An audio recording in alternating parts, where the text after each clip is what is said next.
Happy Juneteenth, everyone. Hope everybody has a blessed, progressive, and amazing day. It's officially our holiday.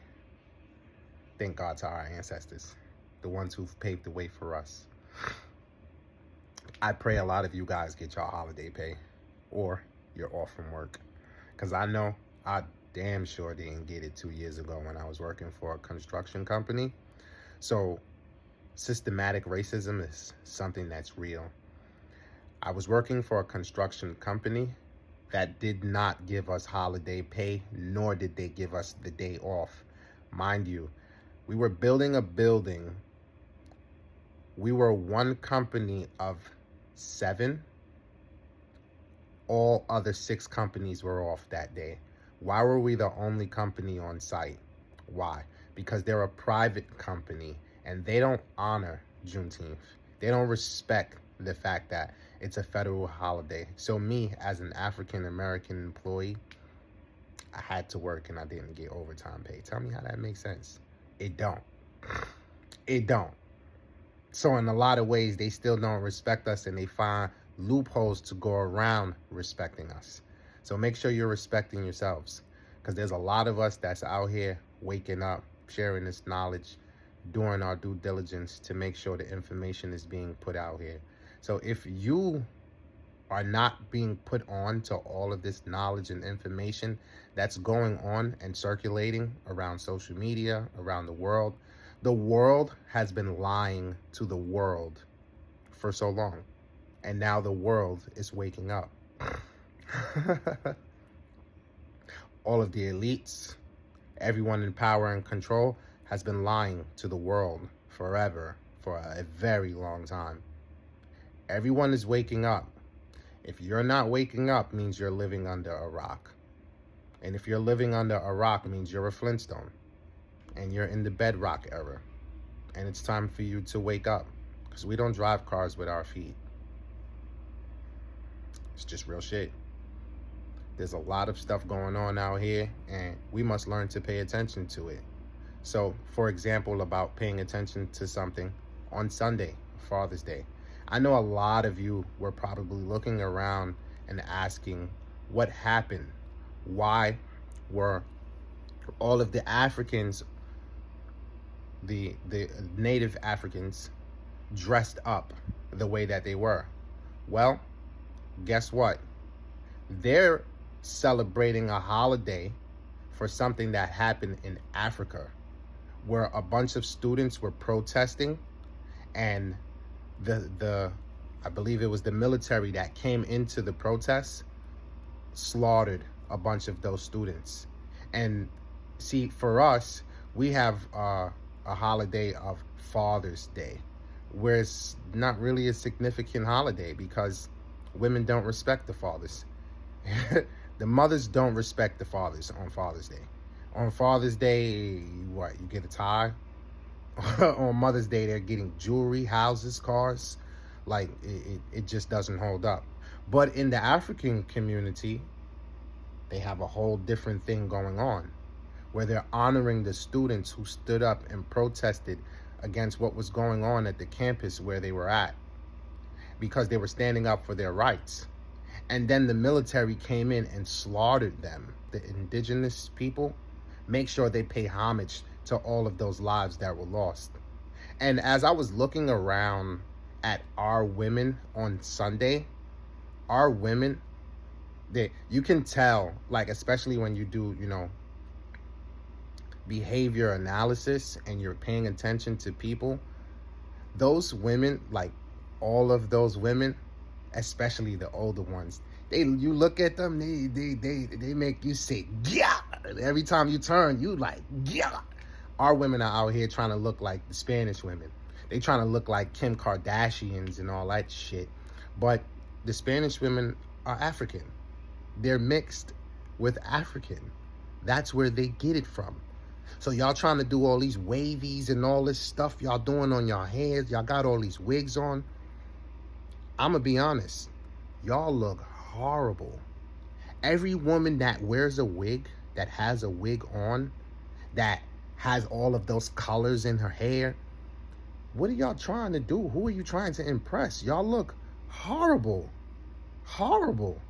Then it's sitting so high up here on top of the crown of your head. When does it stop? The colors are becoming so obsessive. At which point does it stop? You see, those African women have nice bodies, but they're not obese. Our women are obese. Let's do a little comparison real quick. The African women, I don't know. I haven't seen any obese ones. I've seen thick ones, maybe a couple of obese ones, but they carry their weight properly, and their weight fits their body to their physical attributes.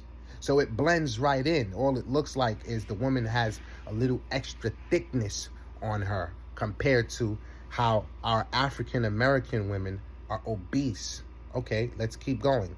Our indigenous African women wear head turbans, head ties. You can't even see their hair. Then the ones that you do see their hair, which are the young ones, their hair is braided, like their real hair is braided, no weaves. The little girls, their hair is braided with beads in it. So you know that they're little girls. Our little girls look like whores. The little girls were around, I was watching them as the young African American girls and the young indigenous African girls were looking at each other. You could see how the young African girls were shaming them with just their eyes, and the young African American women were embarrassed. They were embarrassed. They barely had any clothes on, and they were dressed like whores. Why is it that all of our little girls want to dress and act like grown-ups and act like adults?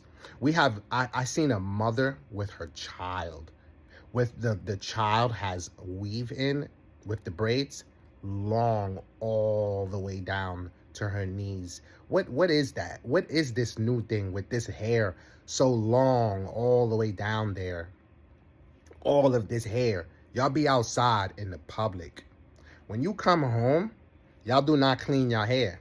So you know what you're doing with all of those germs that's touching. When you got that long ass hair and you sit down, it's touching all over the chair. So let's say, for example, you sit on a train, right? You know who sleeps on the train?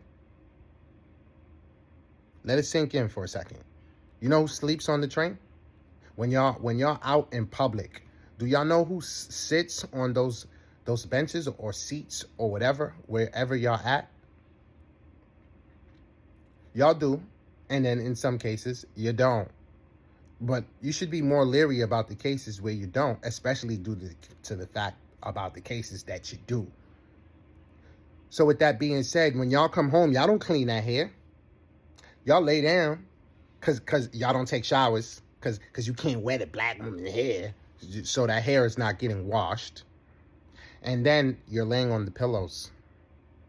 And then that shit is permeating in your face, and then it's in your skin, and then y'all wonder why y'all have all of these problems, and you need to see a dermatologist. Like,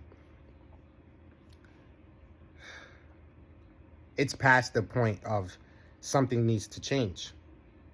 I was looking at all of the indigenous African women, and I'm telling you, our African women are so beautiful. They're so beautiful. And they respect themselves in a way that they respect their culture. They respect the morals and the principles of their culture. They're all dressed up. They don't even wear the name brand shit that we wear. I'm tired of wearing this name brand shit. I'm tired of wearing it. Like this shirt that or should I say this jersey that I had on, shit cost me a couple $100. For what? For me to be wearing another person's legacy, not even my own. Imagine that. I'm wearing Darryl Strawberry's throwback Mets jersey. But that shit doesn't have anything to do with me. It doesn't have anything to do with the legacy that I'm leaving with all of my boys named after me. I have a junior named after me. I have two juniors. Well, one is mixed. My middle name is his first name. My first name is his middle. It's crazy, right?